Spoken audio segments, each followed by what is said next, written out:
Hello, hello. We Hello. are hello. We are the Transpositions. Greetings, Yeah. greetings to my kings and queens and all the in betweens. And yeah, it's good to see you tonight. Who was that popping in the backstage? Did you Oh just hear my that? Did you goodness. hear that? Oh my God. It's Look who it is. Ember! Hey, beautiful lady. Yay! Hello, I'm trying phone mode, and we'll see how it goes. It's working Yay, I'm so fine. happy to see Working just you. ducky. Ye- I'm just I'm gonna disappear for a second here because you all have to Vanishing. see this is going on right now, right here in Portland, Ooh. Maine.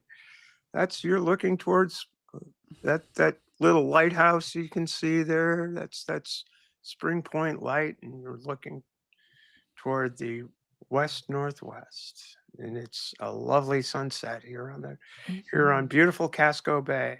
Hey, it's Umami. Hey, Anarchic Fox. Hey, Robin Webster. Hey, Colossia. Hey, everybody in the chat. Thanks so much for coming. Appreciate your being here.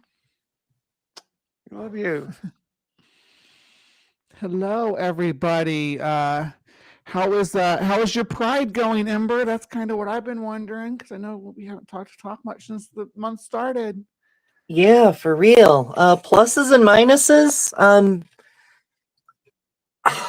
I'm trying to celebrate as much as I can, but it's hard because there's a lot. There's a lot. Mm. I'm dealing with multiple medical issues and employment nonsense and legal stuff Mm, and more, and so I'm just trying to enjoy what I can about Pride. that would be good. Well, that's kind of what it's all about. You just do what you do, and you just, you know, thrive. Do Mhm. that thriving thing as much as possible. To the extent we Give, can. give How's yourself give yourself a little grace. You know. Yeah, I'm trying to mostly focus on like healing and shit this week.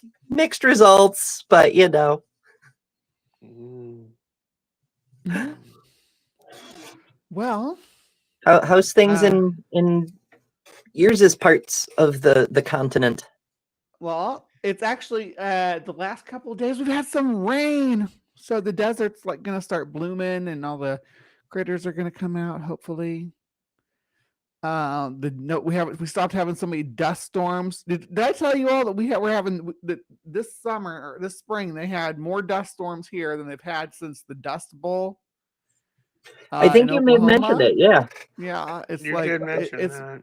it's been so dusty here, and it's been playing hell on my allergies and my sinuses and giving me migraines. The dust has been so bad because I'm used to a little bit of humidity in the air, and there's just none here. But Uh, who would have thought the desert didn't have any humidity? I know. I love it we here had What? we though. had a we had a spate of 100-degree weather, which is rather a bit of a shock because most of April and May were really rainy and cold, and it went. Okay, we're taking it to 102. Woohoo! Wait a minute, 102 and no wind. It was really kind of grim for a bit, but yeah, it's now it's back. It's not rainy, but it's back to normal. We're in the 70s, and it's 70s Nice. during the day and 50s at night. Calm and peaceful and a gorgeous sunset. So yeah, So, so we girls, are. if you don't want to have something that's grim, check out this. This will put some wind in your sail, stuff. Aha. Indian court ruled trans women are women and legally entitled to recognition. Yeah. Hey, I saw who this would have story. thunk it? This is like Yeah. one province. They started expanding protections a few years ago, but then the court was like, no, you have to like do it for real. Mm-hmm. Yeah, Hey, let's see purple. what a court in India has decreed that trans women are women in a landmark ruling for the country after rejecting claims that womanhood was preserved only for those who can bear children. The High Court of Andhra Pradesh ruled that trans women were legally entitled to recognition as women. Jesus Christ. Only people who can bear children are women. Oh my goodness. So yeah, my grandma, not a woman, apparently. not a I mean, woman. well, Nope. I mean, she's dead now, but you get the idea. Well, I think they would have to add in the have born. This judge really include said, your you know, that grandmother. Yeah. they said that tying the definition of women to pregnancy was legally unsustainable and contradicted It's India's also incredibly- constitution. It's also incredibly sexist. Right. And Reproductive success. dehumanizing. Reproductive success is the only definition for who can be a man and who can be a woman. That's just, it's ridiculous. In my As they opinion. quote- That's my Yeah, opinion. it's like there's already I a realize- term. I realize that's part of an ideological cult outlook that you know we promote here actually.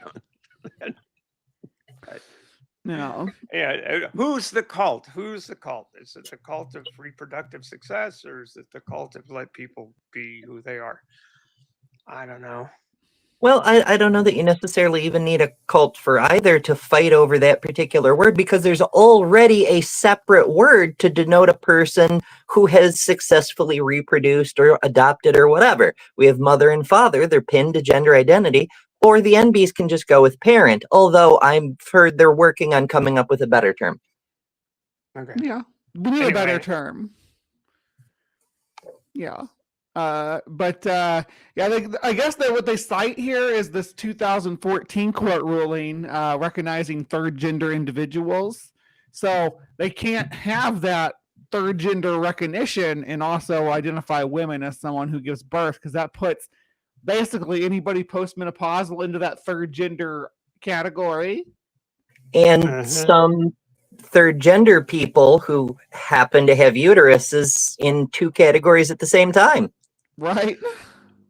And again, the sexist part of this is reproductive success for a person who is seeking to be defined as man does not seem to come into play.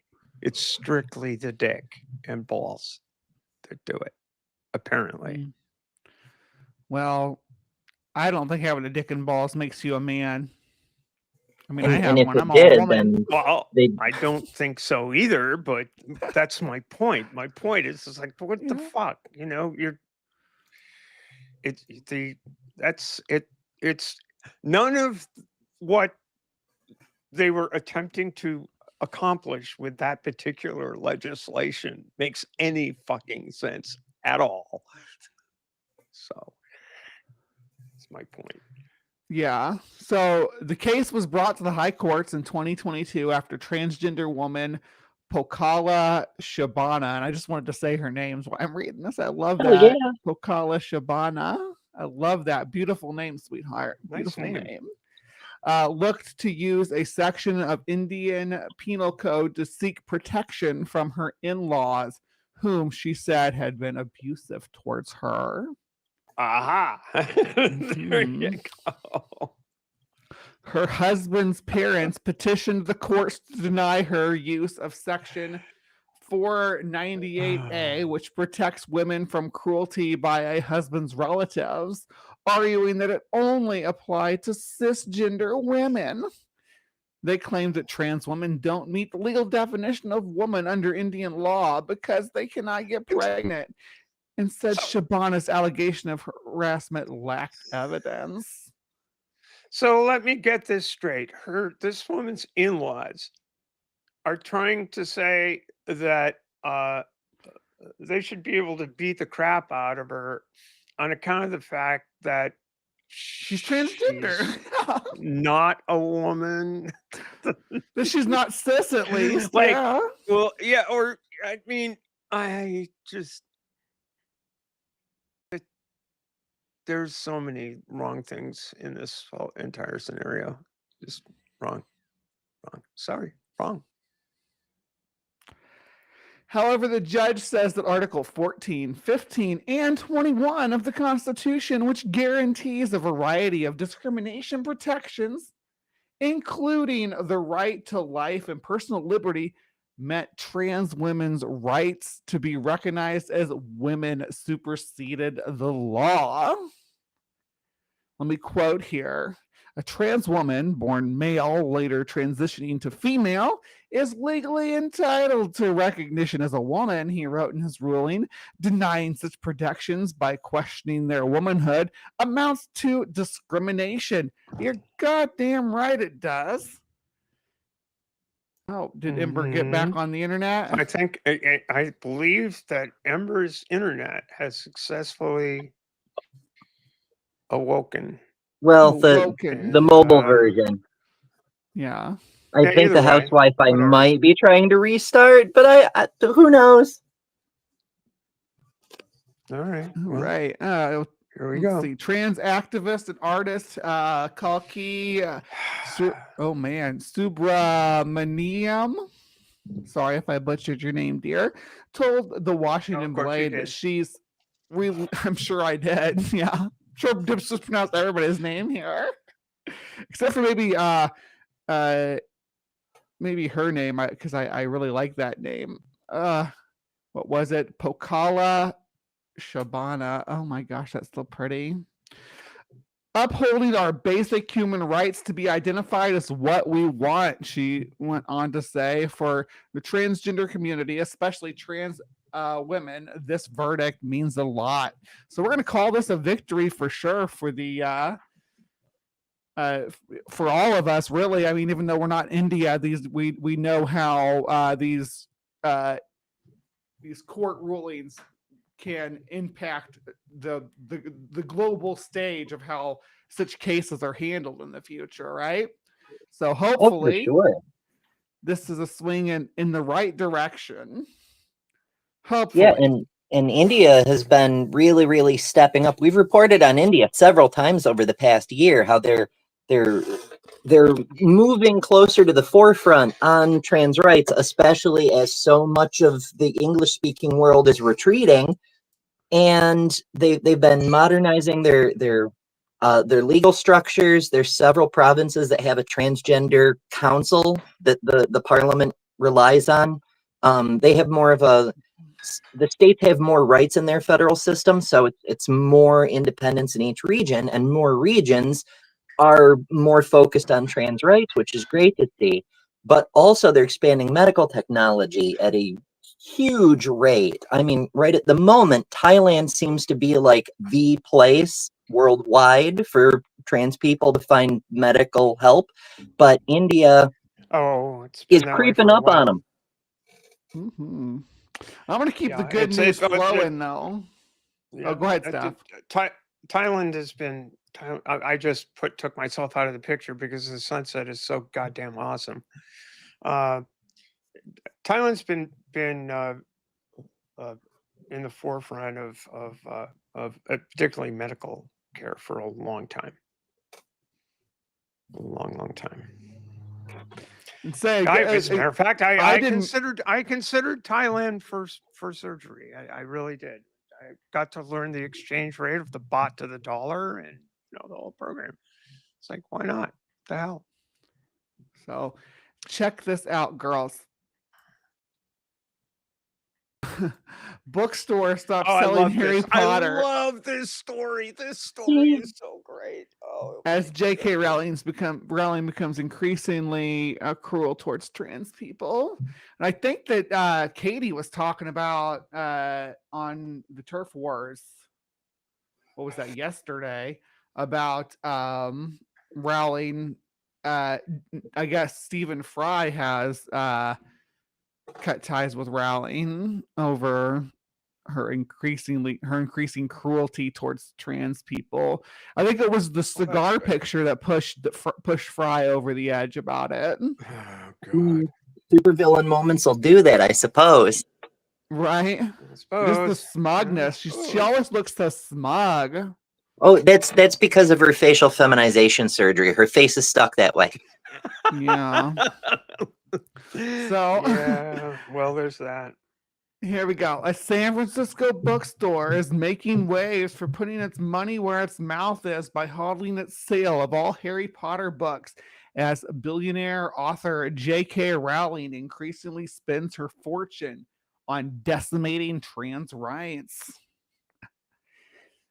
In a blog post titled Wizard, but not that wizard, staff of the Booksmith explained the story would no longer carry Rowling's work since since she announced in May her public commitment to using her private wealth from the Harry Potter series to develop the J.K. Rowling Women's Fund, an organization dedicated to removing transgender rights in the workplace, in public life, and in protected female spaces. Not advancing women's rights, specifically trying to screw over trans people. Yeah, and here's that story I was talking about with Stephen Fry too, because he narrated the audiobooks. He's like, "No, I'm done with her. She's a lost cause." Staff wrote they don't know exactly what this fund will entail, but we know that we aren't going to be part of it. Mm-hmm. On its website, the fund says it offers funding for legal support to both organizations and individuals fighting to retain women's sex-based rights. As a group of queer booksellers, we also had our adolescent shaped by wizards and elves.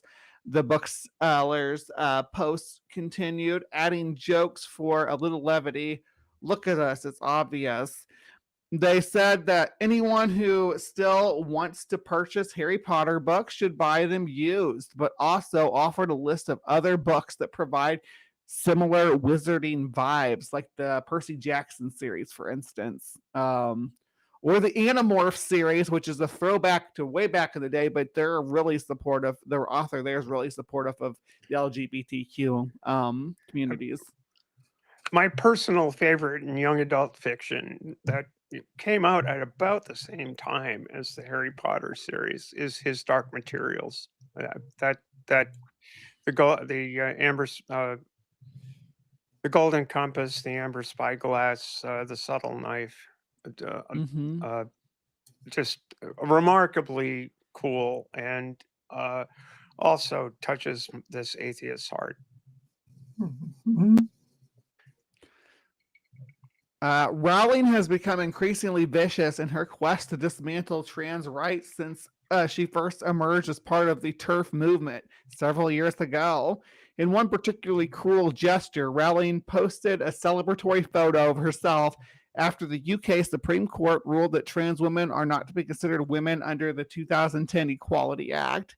In the photo, Rowling sits on a balcony overlooking the ocean, holding a cocktail and smoking a cigar while wearing a self-satisfied smirk. She's not just on a balcony; she's on the upper deck of her yacht. She's on a luxury yacht, like a huge luxury yacht. Literally, she lives the life of like a James Bond villain. Yeah. I love it when a plan comes together, she wrote. You expect me to talk? No, I expect you to die. Yeah, exactly. I wouldn't be surprised if we, like, J.K. Rowling doesn't want to lower trans people into the Shark Tank. Well, she's got every moment while she can. I'm sure you've heard by now that some production company or other is working on making, I think it's Gretchen, it's a book called Manhunt. And it's a fantastic post-apocalyptic story where trans women have to hunt men, hence the name. In it, J.K. Rowling, not by name, but the author who lives in a castle, and her friend Helen and Maya Forstater, did all of them. They're hiding in her castle, and they all meet an unfortunate end. Oh dear! No! I know the book series you're talking about too, because we covered that when they first announced were they making a TV series out of it or a movie? I can't remember which one it was. I thought it was a movie, but maybe it'll be a series. They seem to want to serialize everything lately. Yeah. Well, shredded wheat, it's pretty good. You know, and then when it comes to things out of Scotland, it's been kind of bleak. We got this other story too. Police searches to be based off biological sex. I wonder how they're going to determine biological sex before they do the search. Yeah, how are they going to make that decision, right? Police Scotland has issued an interim guidance around searching transgender people after the landmark UK court ruling on the definition of a woman. The force's new 5-page document, which covers searches carried out by transgender officers and staff, says searches will be undertaken on the basis of biological sex. This means searches carried out by an officer of the same biological sex as the transgender person. But if a person requests an officer of their lived gender, police will try to accommodate them. In April, a judge ruled that under the equalities law, sex is binary, meaning legally it should be interpreted as referring to either biological man or biological woman. There's no such thing as a biological man or a biological woman, because a man and woman are not biological categories, right? Those are generally psychosocial constructs of our culture. And also, they're not reporting the ruling correctly. Exactly. Right. We covered again when the ruling was made. I believe, Ember, you dove into it quite deeply. We had a good long discussion here on the transpositions. Breaking news at the time. And this is the BBC too that I'm reading this from, which is kind of sad. The BBC is not exactly very friendly towards the rationality of the rational discussion of the issue. They've driven off the cliff ever since that ruling that they don't want to report properly. Lee Hurley of the Trans Agenda, who covers UK news from the UK, reports that there was a huge protest at Parliament recently, the biggest sit-in protest they have ever had. And it was trans people and allies. And none of the British news agencies, including the BBC, they didn't even mention it. They didn't want to cover it at all. They're just going to pretend it doesn't exist. Yeah.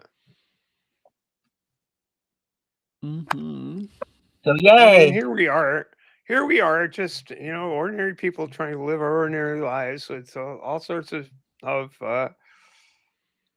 back and forth. And actually, some of us are doing okay, somehow or another. Sometimes it's like life is difficult, sometimes it's hard, sometimes it's good. I was in a bad place for a long time, getting into a better place, going sailing again, and all of this stuff, got gainfully employed and all of this. I'm just trying to live. Meanwhile, it's not helping to have these people to be so constantly obsessed with my way of being human. It drives me nuts. To get another hobby, please. Yeah, like yachting, I guess. Well, just enjoy your fucking millions and leave us the fuck alone. Enjoy your millions of dollars. Go on, get out on your yacht and have fun, and we'll just live like normal, unremarkable lives, please. I'm a fucking yachtswoman. That's what I do for fucking living. Yeah, but not the kind of yacht J.K. Rowling is on. That's like a. Well, I don't know. Do you consider David Rockefeller to be some sort of a nut? I don't know about David. I don't know about him. He sailed on his boat. Yeah. That's what I don't understand. That's the abstraction that people hold in their mind of they're taking when many people think about trans people, they don't think about trans people as people. They just think of the some sort of notional thing. And sure, sometimes I get caught. This is what discrimination is. It's, well, I don't know, but in day-to-day life, that's not what I get caught up in. I have the discussions about, well, we probably should have jibed right then with that wind shift and stuff. I mean, it's just in our actual lives, we don't have to deal with that crap. Sometimes we do, but most of the time we don't. Just dumb. Sorry, I'm kind of going off You're on a good. tangent here. You're good. No problem. I just find it ridiculous. I mean, I was listening. I briefly, while I was at work, I tuned into the Transatlantic Calling Show, and this guy was just railing on about trans ideology, and then he rage quit and hung up. When I can't remember if it was Ben or Josie, I think it was Josie, was trying to get into the what do you mean by the ideology thing, and he just rage quit. Mhm. Well, you people are insisting on the pronouns, and you people are blah blah blah, and you people. It's like, yeah. When people start going off like that, because can you say bigot? You people. Yeah. You people speaks volumes, doesn't it? Yeah. But Anyway. I don't understand the pronoun thing at all. That people getting all worked up about it, like and not wanting to tell people what their pronouns are. Like, no, you have to guess, and if you guess wrong, I'll be offended. Rochelle Kolaski just says, I had to ban his butt in chat. I'm glad to hear it. I'm glad that guy got it. That's how they want the society to run, though. They're like, you have to guess what my pronouns are, and if you get them wrong, I'm going to be offended. And cis people think they're like, what's the way we've always done it? It's like, yeah, because my God, look at that sunset. Holy shit. Look at this. I mean, my God. That's so. I mean, Casco Bay? Yeah, Casco Bay, Cape Elizabeth, looking towards Portland. Oh, golly, I'm so glad I live here. Anyway, we were talking before the show about the whole pronoun thing. What I do there, when I screen calls for the line, I've had a number of trying to figure out the right approach to this thing. But I'll tell you, what's your name? Where you're calling from? What are your pronouns? That's the way I used to do it. And now I get a little bit more conversational. And basically go, oh, and you're so and so from calling from so and so, and when people talk to you, when people address you, how do they do it? It's like commonly male, commonly female pronouns, or how does that work? I don't believe in pronouns. I say, yeah, but when people talk to you, how does it go? Do they say he, she, they, them? It's like, I don't believe in pronouns. You can just use my name. It's like, yeah, but how does it go? And usually they calm down after all of that stuff, because they realize that the fuss they are making is patently absurd. Yeah. They're trying to find a way to protest trans people existing, which by boycotting the English language. Is that the plan? Does it work that way? Yeah. But yeah, I mean, if you want to wanted make that the focus of I'm calling to talk about space aliens, and I don't have pronouns. Fuck you. I mean, Ember. What a beautiful day it is outside there. Yeah. It's a little breezy. I was hoping for a nice sunset too. I'm like, fuck this. I'm gonna try to get cut off in the middle of in the middle of a sentence. Yeah, you've succeeded, Ember. You are the queen. Welcome back, babe. All right, let's get back to the news. Oh, right, we're doing a thing, aren't we? Yeah. I only had. Well, I have a couple more things, but here, what I'm going to show you all next is this might be triggering. We don't have any. I should reiterate that we don't have any sports tonight. Karleigh is out. She's off doing important Karleigh Chardonnay-Webb business that we will learn about next week. Yes. So look forward to that next week. But I will go ahead and give us a little bit of sports information just regarding California and A.B. Hernandez because they just don't want to leave this poor girl alone. This poor high school girl. They just don't want to stop hassling her. She's become their scapegoat, their sacrificial lamb. California found in violation of Title IX and clash with Trump officials over transgender athletes. Oh my fucking man. So this is a hilarious story because it isn't a court that decided it. I'm sure you'll get into that. But also this week, there was a case in Wisconsin where a federal judge, I think it was the Fourth Circuit, found that the school was in violation of Title IX for keeping a trans girl out. Same week, and that's an actual court. I didn't put that story in good news, though, because I figured Karleigh would want it when she gets back. Yeah, we'll have that follow up next week, but I wanted to just bring this to people's eyes. This is AP News, too. AP News, do better. Do better on your reporting. You're making this sound like California's been found in violation. And that's literally what you put in there. California found in violation. And they're not. If you read the story, they're not. Official. No. Let's to be fair to the AP. Scroll back up there. Yeah, they do say by Trump. By Trump officials. Now, Trump officials ain't no in clash with Trump officials.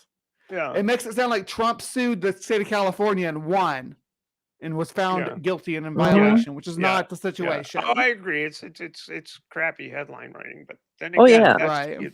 We're getting a lot of biased coverage here too. So, the Trump administration has found that the California Department of Education and the state's high school sports federation violated civil rights laws by allowing transgender girls to compete in girls' sports teams. Yeah, the Trump administration found California in violation, but the Trump administration can go sit on it and rotate because they don't get to tell California how to run their state. And it's funny because this is the party of state rights that are so upset allegedly that the state is making its own decisions and in conflict with the Fed trying to control people's private lives and how they conduct themselves. The Federal Education Department announced the findings Wednesday and proposed a resolution that would require California to bar transgender women from women's sports and strip transgender athletes of records, titles, and awards. It's the latest escalation in the Republican administration's effort to bar transgender athletes from women's sports teams nationwide. So I do want to say that you can't actually do that. I mean, you can remove them from the books, but they still won that heat. They still won that meet. They still held that title. You can never take that away from those girls. Go ahead. Try to take this away from me. Go ahead. Try. Nobody at the Portland Yacht Club wants to do that. Yeah, go ahead. Try and take this away from me. I'll be back.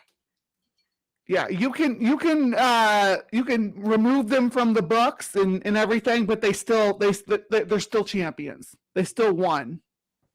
But you That was know, there is an that upside to was that. 1992. Go ahead.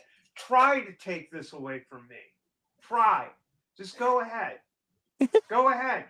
Ask David Rockefeller if it'd be okay for him to have this cop instead of me. Huh? Go ahead. Try. Try to take that away from me. You So can't. And even if you did, you would never take it away from my soul. You would never take it away from me. You would never be able to diminish me by fulfilling some weird desire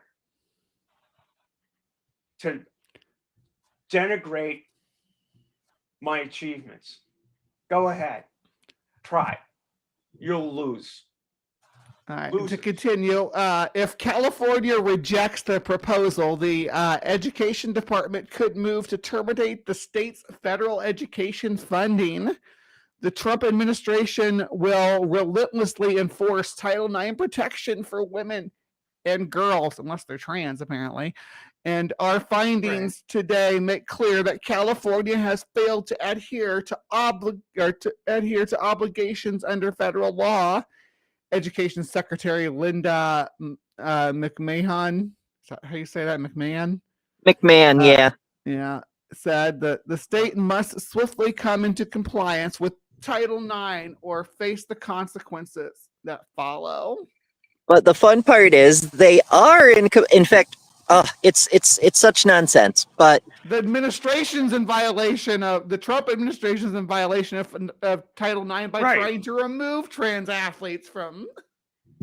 Exactly, according to several Supreme Court rulings. But also, there's this, what I was trying to say earlier, is the upshot is California had already bent over backwards to try to appease these bioessentialist fuck nuggets by making it so that trans people don't count. Like, you know, we saw in A.B. Hernandez's previous race, how she had to share second place on the awards with a cis girl, which is whatever. It's fine. It's a high school race. It's not that big a deal. But it goes to show that appeasement does not work with these assholes. You can't try to give them what they want. They will keep taking. Yeah, you have to draw your line in the sand. Check out last week's episode of Transposition Sports because Karleigh had a lot to say about. And she'll be back next week with a lot more to say about A.B. Hernandez. A lot more. Yeah, exactly. So anyway. Yeah, I just wanted to touch on that real quick because we don't have anything, any sports this week. So I just wanted to give a quick update on things. Yeah, now California education and sport officials did not immediately respond to requests for comment Wednesday. Federal officials opened an investigation into the California Interscholastic Federation in February after the organization said it would abide by a state law allowing athletes to compete on teams consistent with their gender identity. That followed an executive order signed by President Donald Trump that was intended to ban transgender athletes from participating in girls' and women's sports. In April, McMahon's department opened an investigation into California Department of Education over the same issue. Both investigations concluded that the state policy violated Title IX. Do they not understand that Title IX is a DEI program? Like, the irony of Trump using Title IX while trying to abolish Title IX is that lost on them completely? It's sort of like using the Department of Education to stop education while defunding the Department of Education. As a matter of fact, yes, Bre, it is lost on them completely. Silly to expect ideological consistency from a zealot. The administration who are the zealots here? I'm gonna keep pounding on this because it's come up recently in all sorts of places. You know, particularly with regard to trans people. We're not ideologues. Or as a matter of fact, you get a bunch of trans people together, you'll have some of the more vehement ideological arguments that you'll ever hear, and not about their our shared life experience. For real, everyone on this But panel would rather be talking about something else than transgender issues. We really would. Yeah. I have a channel where I talk about cryptozoology and bugs. Steph's a sailor, talks about sailing. Ember does counter apologetics. Right. It's we don't. This is not what we want to be doing. It's what we have to be doing as fucking trans people. We have to be doing it. Right We have to be doing it to point out the absurdity of the narrative around us that does affect us. But honestly, it affects us peripherally, except insofar as it's written into the law. All we want to do is live. So, and I don't think, I hope that more allies or I think we, again, need more accomplices than allies. People need to, that's the definition of an accomplice. Like, let these people live. Let them be. All right. Last thing I want to talk, a little bit of entertainment news before we kick it over to good news. Let me see here. So, and this is just, I've been following this guy's kind of backslide for a while now, but it's nice to see other comedians are kind of like saying, hey, giving Chappelle the same treatment that people are giving Rowling. Margaret Cho, I love it. Comedian, I love it. I love this. Is not a fan of Dave Chappelle's painful trans humor. Margaret Cho actually has done shows recently, so as opposed to Dave Chappelle, who is, yeah. Anyway, I'm not gonna throw shade there. I'm just gonna read the little article here, and we'll move on from there. When you work in the comedy business, as long as Margaret Cho, you make a lot of relationships with other comedians, and she has noted for at least 2 of her colleagues. While appearing on the most recent episode of the podcast Kelly Mantle Show, hosted by Drag Race Season 6 contestant Kelly Mantle, Cho gave her thoughts about Dave Chappelle's transphobic humor, as well as her past with Ellen DeGeneres during the segment in which Mantle would name comedians and have Cho say the first word that came to her mind. So let's How significant a role do you think cybersecurity plays in protecting your team's safety? Hello, I'm Kelly Mantle. Hello, I'm Kelly Mantle. Hello, I'm Kelly Mantle. And this is the Kelly Mantle Show. Won't you come inside the Kelly Mantle studio? We can't watch the whole thing, but yeah, it's yeah, we don't need to be we have a quote from her. We have a quote from her though.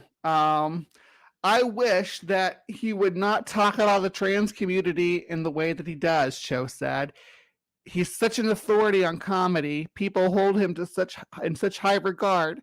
But then when he talks about the trans community in such an uneducated, negative, and destructive way, it's really painful. Cho went on to call Chappelle an old friend of hers and added that she's known him since they were both young teenagers trying to make it in comedy. It feels like a betrayal, she said. I know that he's better than that. Dave Chappelle began his foray into anti-trans humor during his 2021 Netflix comedy special, The Closer, in which he ridiculed the trans community and said that he was Team TERF, referencing trans exclusionary radical feminists. Shortly after the episode aired, Netflix suspended several employees, including at least one trans staffer who tried to storm a director-level meeting to express dissatisfaction with hosting Chappelle's work. Backlash to the special grew even louder on social media, but Chappelle responded by making even more anti-trans jokes in his 2023 follow-up special, The Dreamer. Chappelle even reportedly made a joke mocking a non-binary Saturday Night Live writer during a 2022 appearance, though the joke did not make it to air. None of Chappelle's Netflix specials ended up being ratings hits for the streaming giant. Cho is not the only comedian to speak out against Chappelle's humor. In her 2024 special, A Beautiful Mind at Radio City Hall, comedian Michelle Buteau called out Chappelle's for his jokes at the expense of trans people, and also, like Cho, mentioned his legendary status. He is the GOAT, if that means going off about trans people. Dave is not funny. It's not funny. It's dangerous, Buteau said. Make it funny. That's all. I can't believe somebody would make millions and millions of dollars for making people feel unsafe. That is so wild to me. I want to make millions and millions of dollars for making people feel safe, seen, secure, heard, and entertained. What are you doing? While Cho dished out on Chappelle, she also reminisced about her negative past encounters with former television host Ellen DeGeneres. Cho didn't offer a single word to associate with the comedian, but instead offered that only in the last few years has the public caught up with the person she knew behind the scenes. Public perception of her is more true to she's mean. Cho said she was a mean girl. Oh, wow. Cho went on to say that DeGeneres was mean and not nice. And for the most of her career, Cho opened for her at a comedy clubs in the 1980s prior to her mainstream fame. Okay. Well, I'm not really interested in the stuff about Ellen DeGeneres, though. I was more focused on. Yeah. Yeah, I think that's all she had to say about Mean Girls will Mean Girl, whatever. Yeah, it's just. I've heard a lot of stuff about Ellen DeGeneres lately too, though, so I feel that. Yeah, it's pretty well covered, Crystal. but also not germane to our topic. Right. So yeah, I guess that's what we have for our stories this week. Then we'll have some good news, and then after good news, we'll be back here to wrap up with me and Steph. So I wanted to pass the baton to Ember because I know that she has to dip. So any final thoughts, final words? What do we got coming in good news as well? Hit us with it, babe.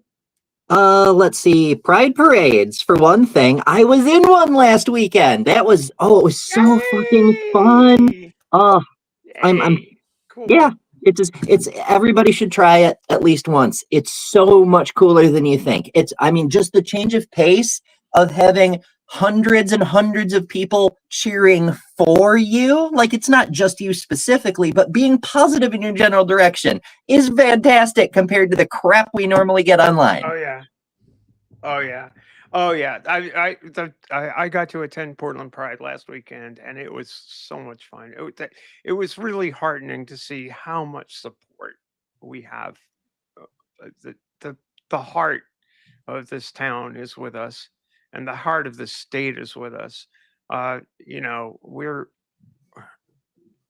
Most people simply don't make this the centerpiece of their lives. They just don't make this the centerpiece of their lives. And I think that's something that we all need to remember. But it's damn fine to see it expressed massively, when you're there. It's so fine to see all of the caring.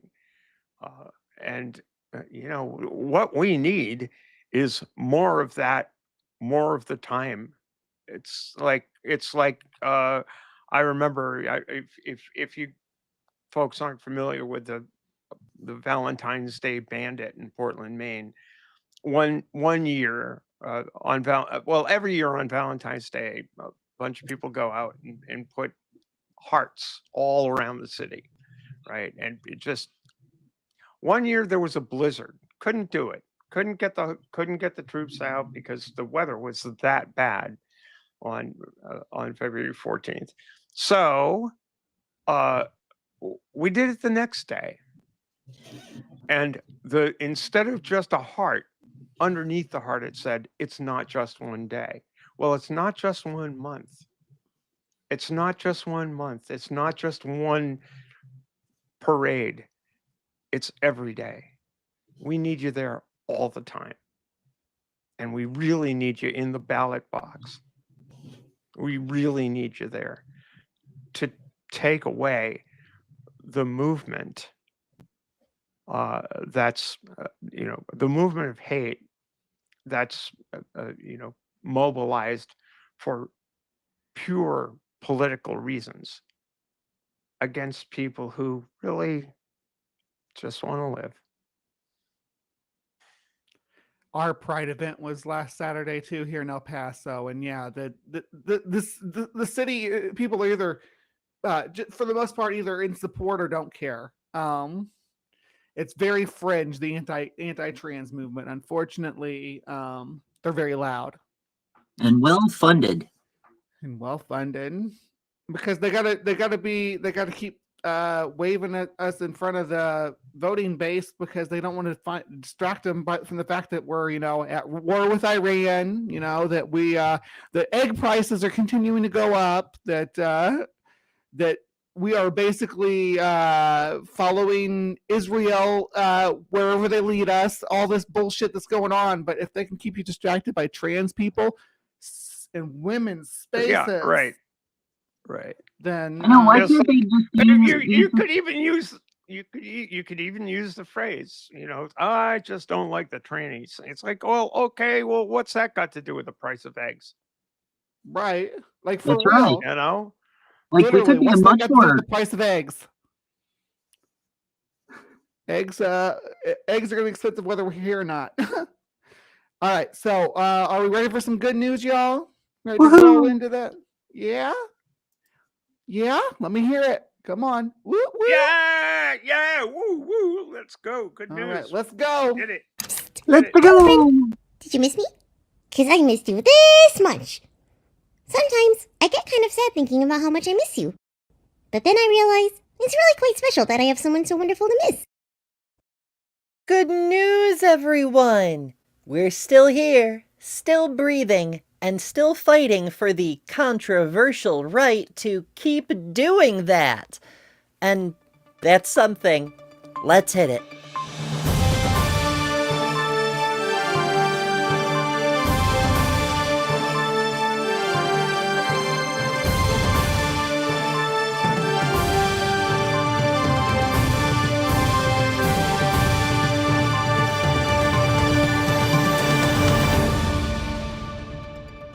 Despite the fact that it's been a couple weeks, there hasn't been a whole lot of good news. But there have been a few events of note, so let's get into it.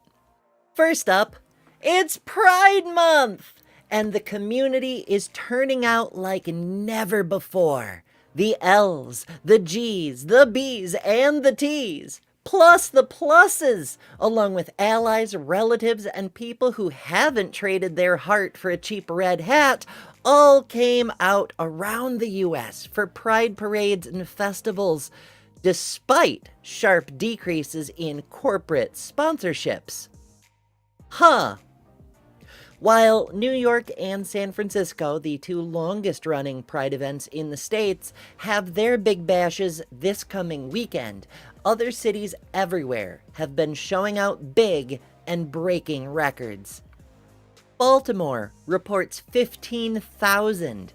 Kansas City, as well as my own nearby city of Syracuse, hosted upwards of 22,000 each. Milwaukee saw 46,000. Philadelphia and Boston had around 100,000 each for their parades alone. Key West, which runs a week-long event that's still in progress, has already blown past that and is on track for 250,000. And Chicago, saw over 1 million, just to name a few. It's also worth noting that America's angriest toddler felt like he was being left out, so threw his own parade for Pride Month, and it was attended.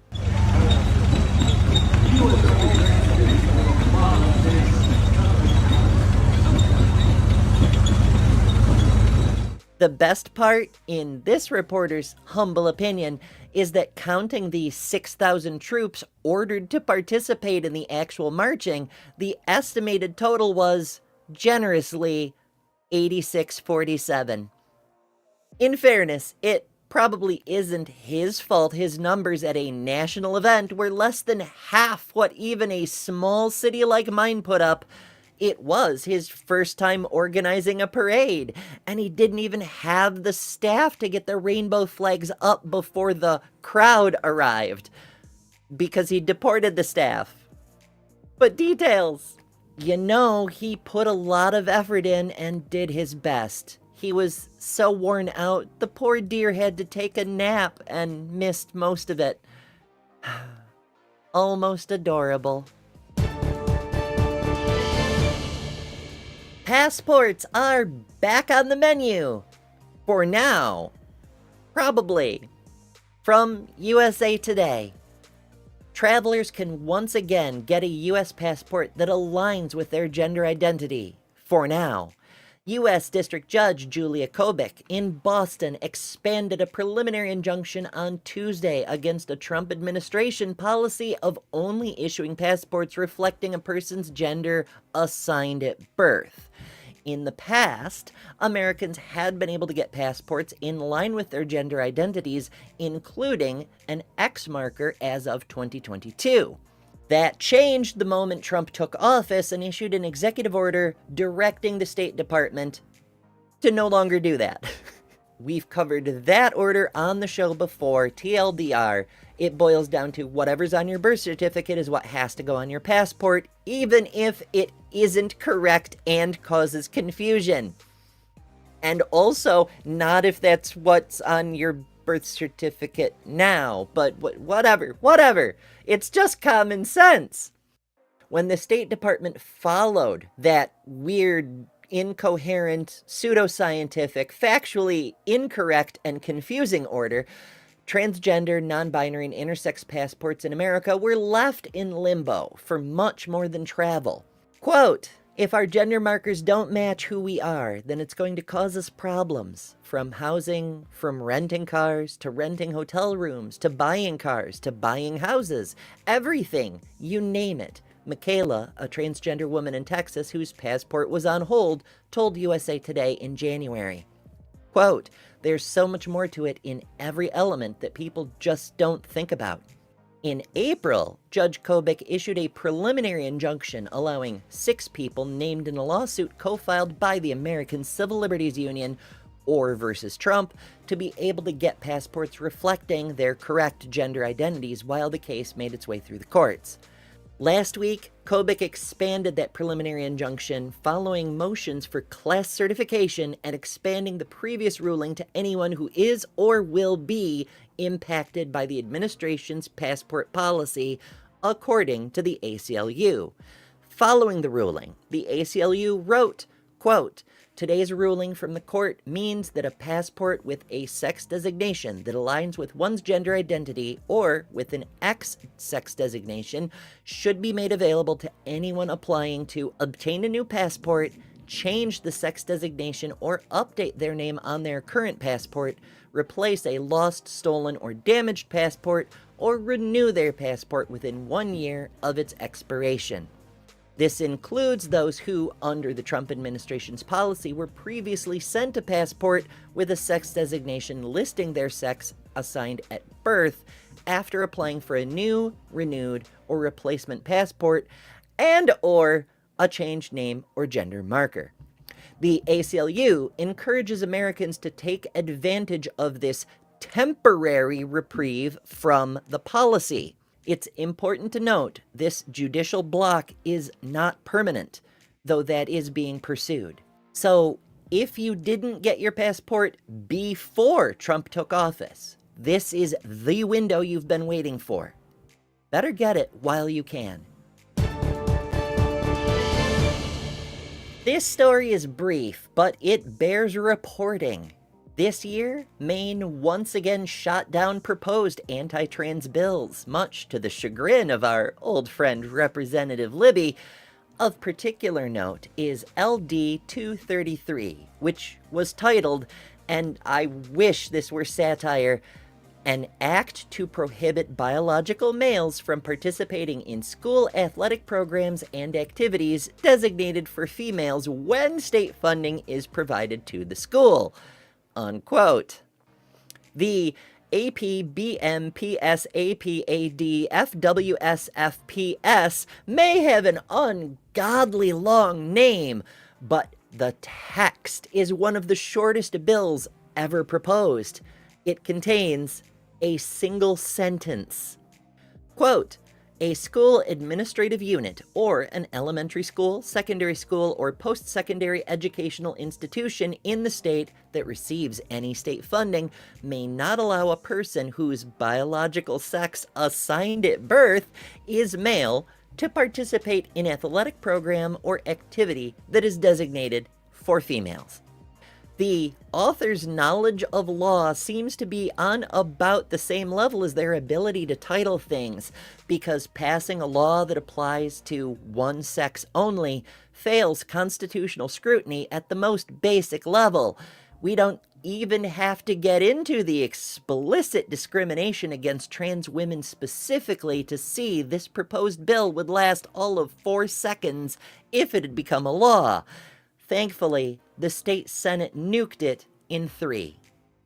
Meanwhile, New York is upgrading the state's SHIELD law.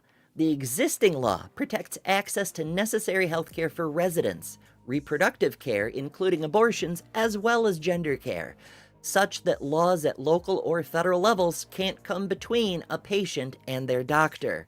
The 2.0 version strengthens privacy protections, adding immunity to information requests or extradition demands from other states. Proponents of this bill, which is expected to be signed by Governor Hochul, point out that gender care isn't just for trans people.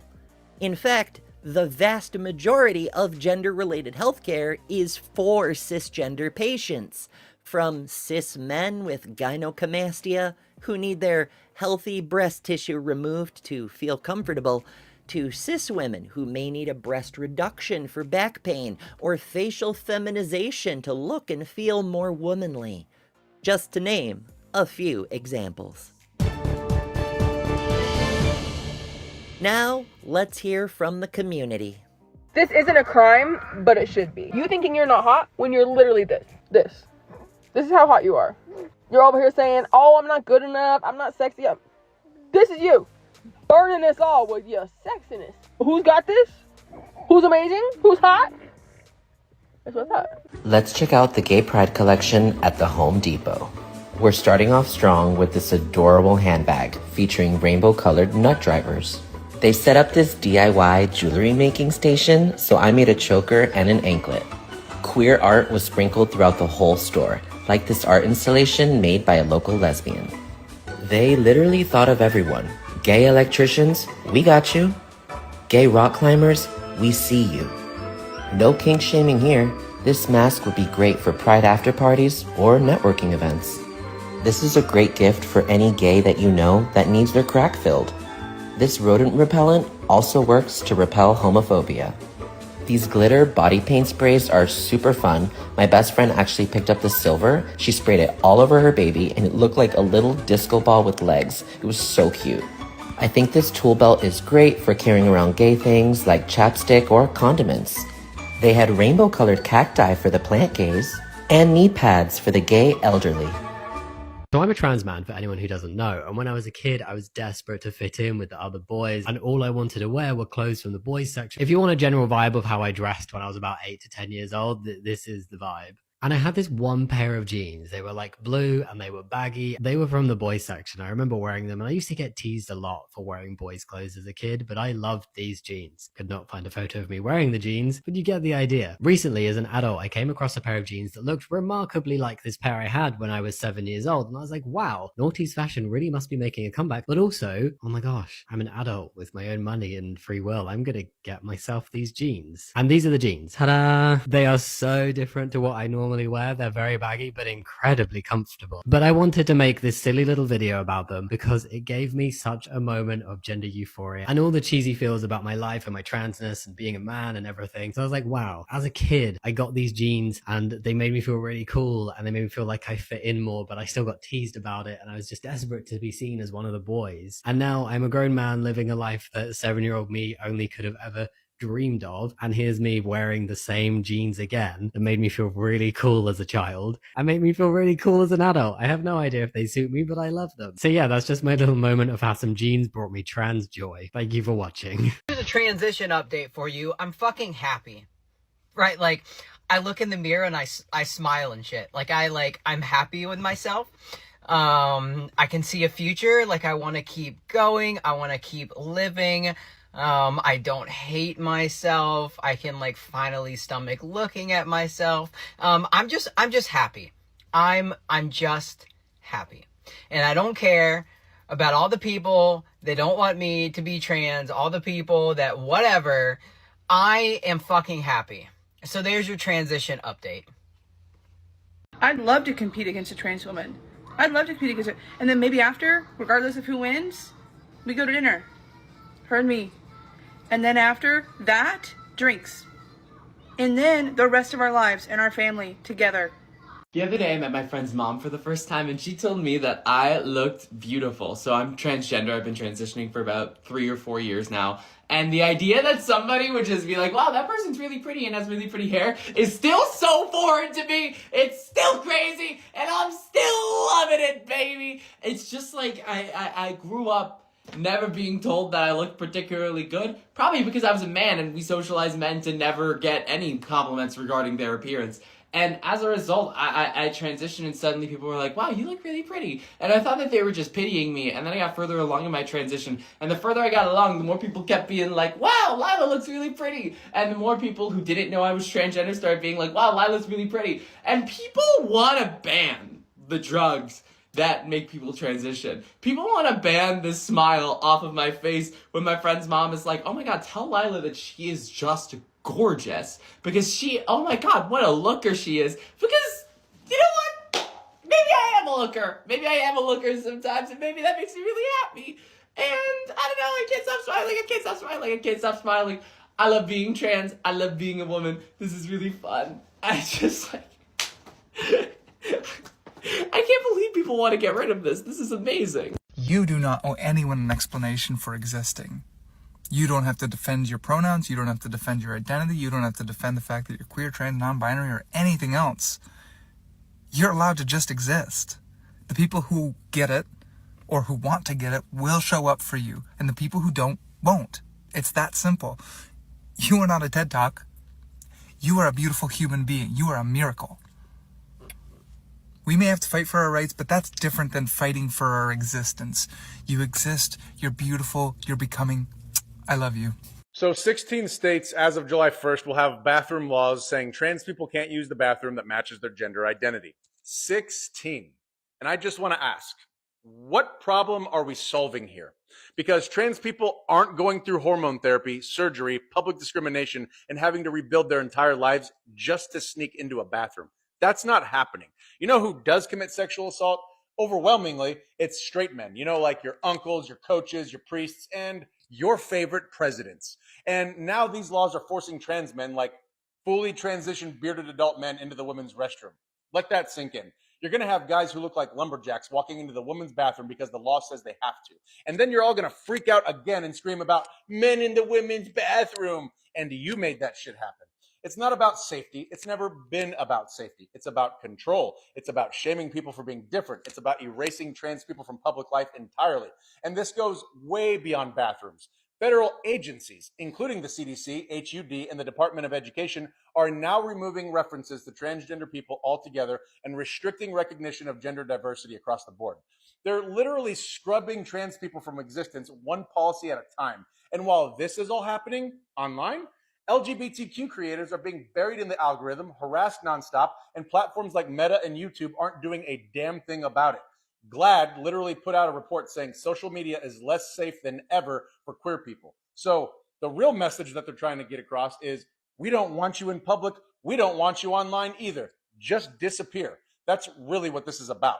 But I got news for you. The LGBTQ community is not disappearing. They're not going anywhere. And as an ally, I'm going to keep calling this shit out until people finally get it through their thick skulls that trans rights are human rights. Everything's gonna be okay because I love you.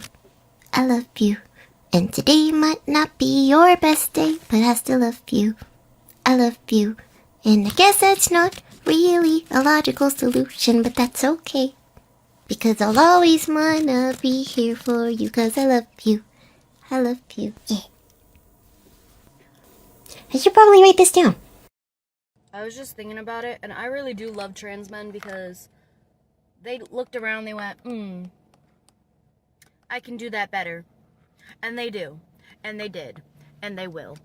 I love you, trans people. Mwah. This week, T-Boy Wrestling came to the Bay Area featuring transgender wrestlers. The event drew hundreds of people and filled the venue. As the wrestlers told ABC 7 News reporter Tara Campbell, this is a chance for many of them to be who they really are.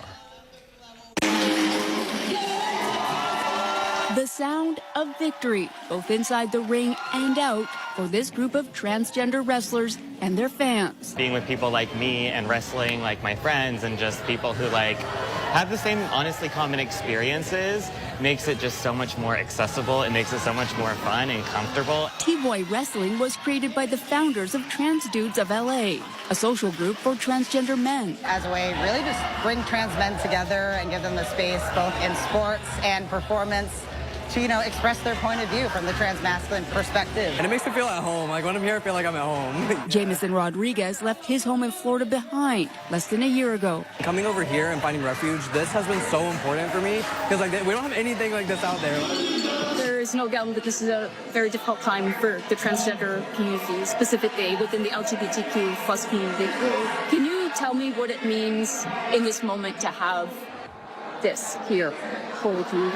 I think in a way it's a protest to everyone who tells us we can't be who we are. Because joy is a protest. That is the protest because they don't want us to be ourselves. They don't want us to find joy in existing. They want us to hate ourselves, and we don't. We understand who we are. We understand our identities very well in a very complex way. There's always something to look at T-Boy Wrestling. And these fans in Oakland are being treated to the first stop on the T-Boys multi-city tour. When I bought the tickets, they said they were going to sell out fast. And I was like, really? Are they? I was unsure. But it's really exciting to see exactly how many people want to see something like this. Who's going to take it? Who's going to take it? It's really awesome to see it grow. And I'm hoping we can just do that in every city and kind of have a small community of trans men in every major city. So yeah, people can find their people. Tara Campbell, ABC 7 News.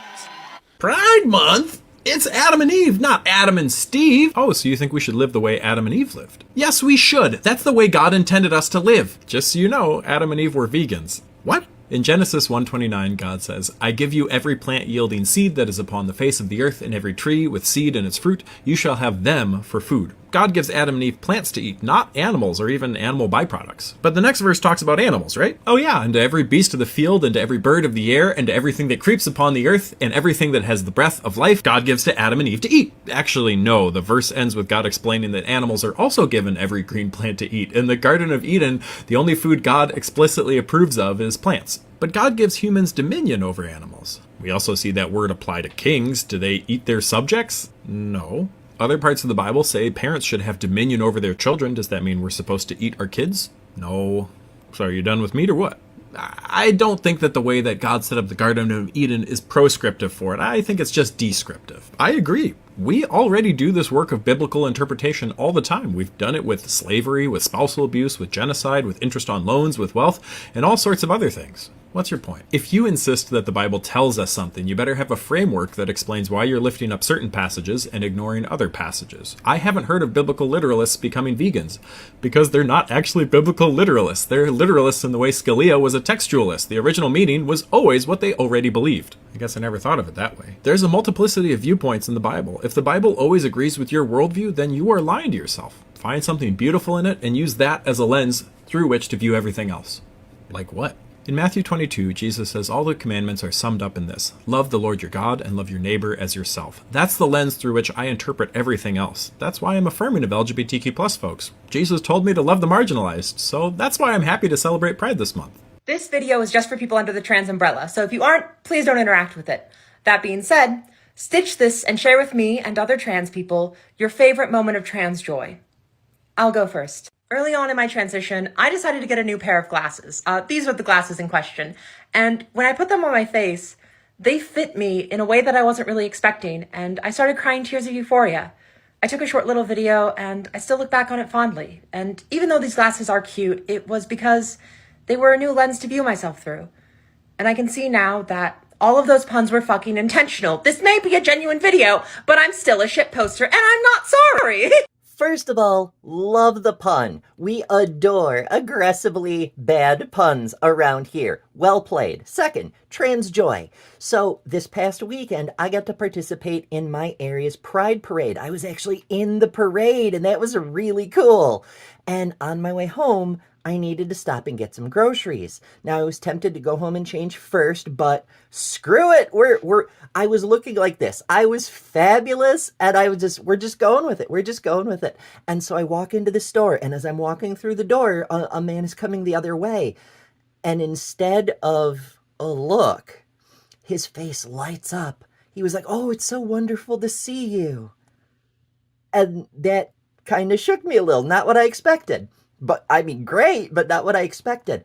And a few people looked, because I looked pretty damn fabulous, and some people looked, but nothing hostile.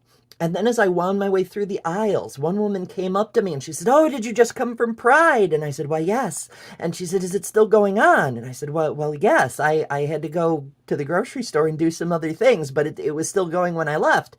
And she said, "Fantastic. I want to go." And I was hoping I didn't miss it. And then she says, "You look fantastic, by the way." And she gave me a hug. And I just...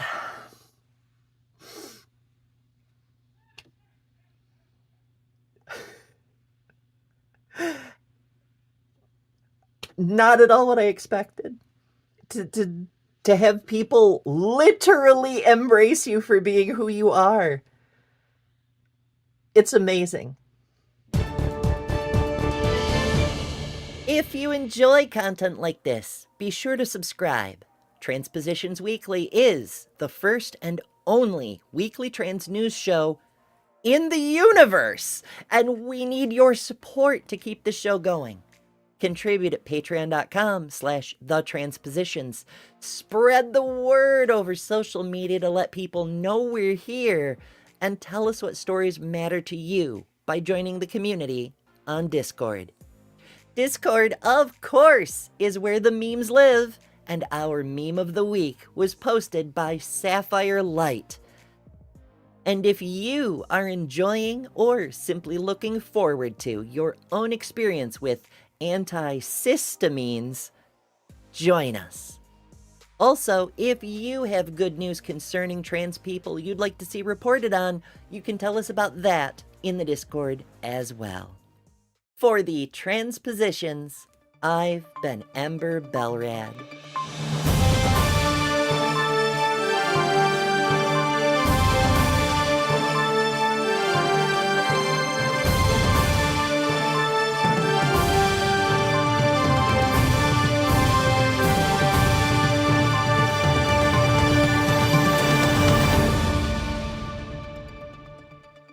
Tomorrow's just another day that I'll still love you. I love you. And you got yourself through yesterday, and I'm so proud of you. And I know that nothing's promised tomorrow, but this I'll promise you. I'll always wanna be here for you, 'cause I love you. I love you, yeah.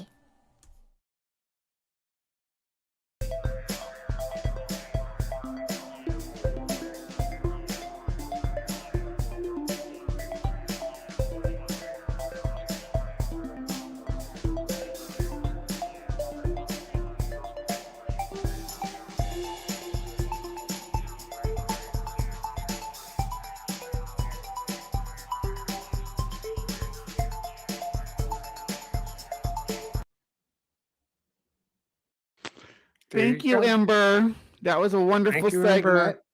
Ember's still alive That's out there great. in the side chat. So if you enjoyed that little segment, give her some love because she threw that together this week in between All the her love. busy, in between her all busy the love. schedule. Mhm. So, I like that question. I want you to answer it. That gender euphoria moment. Oh, there have been many for me over the years. It's I always I think when we talk off stream and stuff, it's like a lot of those things are for me ages ago. The whole joy of the whole joy of transition, of getting to be who you are. It's a thing that hits at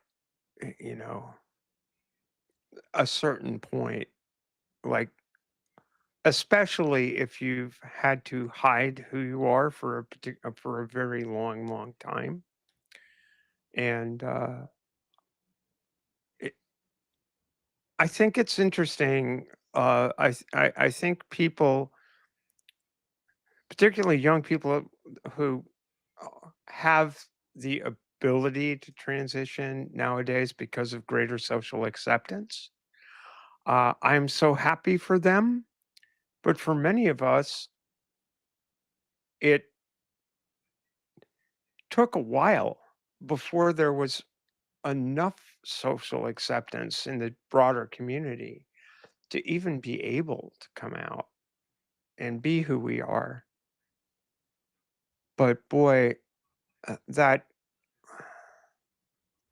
those moments are so precious, and I still get them from time to time. It's like it's like this little flash of hey, you're the coolest old lady I've ever met. I had one the other night, just sitting and socializing with somebody. Wow, you've seen a lot, and talking with a young woman who's, in a local establishment. We never even talked about the transgender topic, and we didn't want to. We were just being people, talking with one another. But for a person with my history, it really does. It really is touching to be seen as a crone. I'm embracing the crone mode at this point.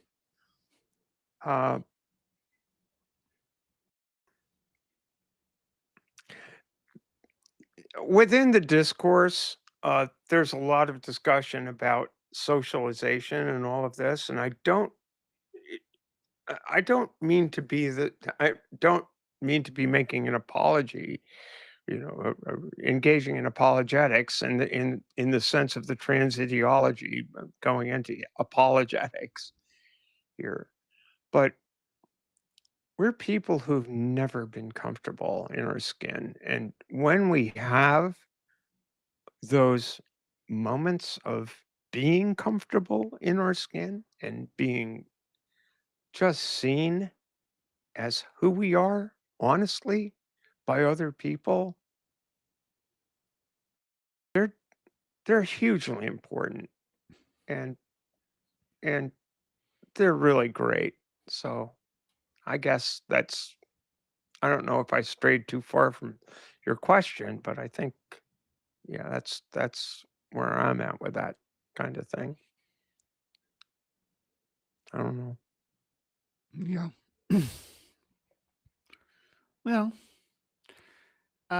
since we don't have the sports segment tonight, the show's coming up a bit short, about a half an hour short or so, but that's to be expected when we're missing our half an hour sports section. So Karleigh will be back next week with some coverage for the Amy Hernandez situation and also updates on her shenanigans where she is right now. So look forward to that from the Transposition sports sector. I don't know what next week will bring. I've got some feelers out for some conversations to have with people.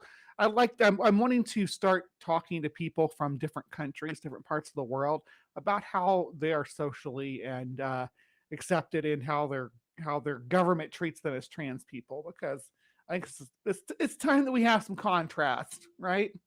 So I've reached out to some people in some different countries. I reached out to someone in the UK, someone in Thailand, someone in Canada. You know, we had Sarah on who's in Canada a couple weeks ago. So yeah. So look for those segments. I don't know if those are going to be part of the weekly show or if we're going to do something different. Right now, sometimes I only have spoons for the weekly show. With everything that's going on in the world right now, it's oh, seriously. It's yeah. just it's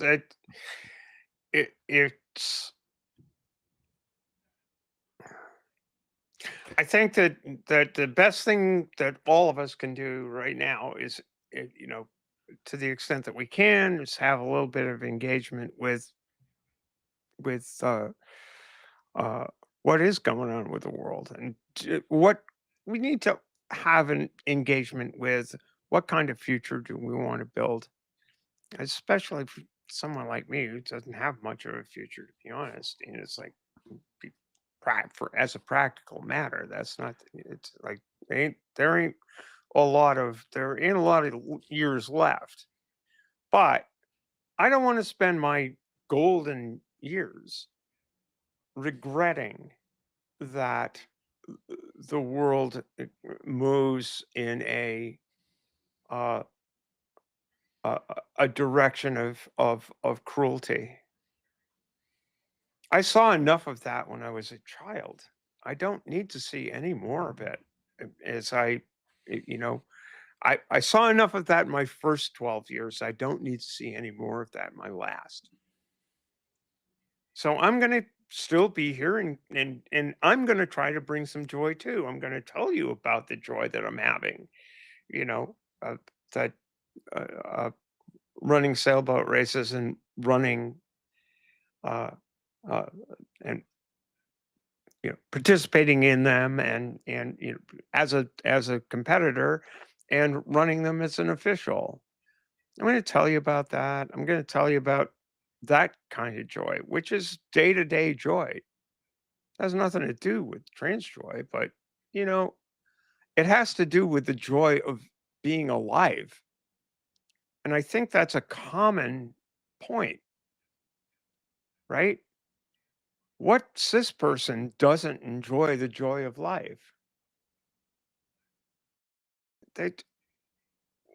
We need that as people, and we need to share it as people, cis or trans or whatever.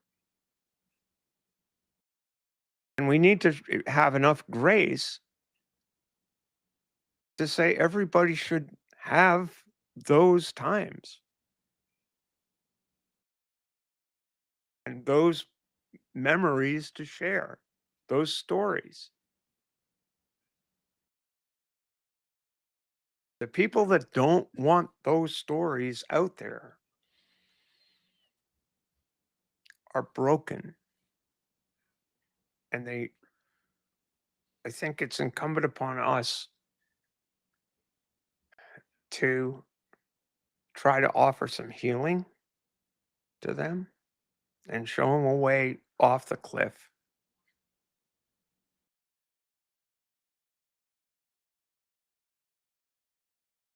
I think that's a good place to wrap it up for tonight, Steph. Appreciate you turning up week after week to do this show with me. Appreciate all you people out there I watching. appreciate you. The algorithm does not like us, so if you want to share this link around, you feel free. If you've got trans communities that you think could benefit from watching an episode of the TransPositions Weekly and just being part of our world, shoot a link on over and let them know. Yeah, because we I have to tell your Victoria in the chat, I did not know David Bowie at all. I wish I had. That would have been fun. That would have been cool. All right. Yeah. Good night. Good night, Robin. Good night, everybody. Good night, everybody. I think Bree's telling me to hit the button. So you know what? I'm going to hit tired. the button. Woohoo! So yeah, you're probably going to jump in the pool. All I No, got to it's do is raining. find. It is raining. Yeah, really? Mhm. Oh my goodness. Good night, everyone. Night, night. Bye.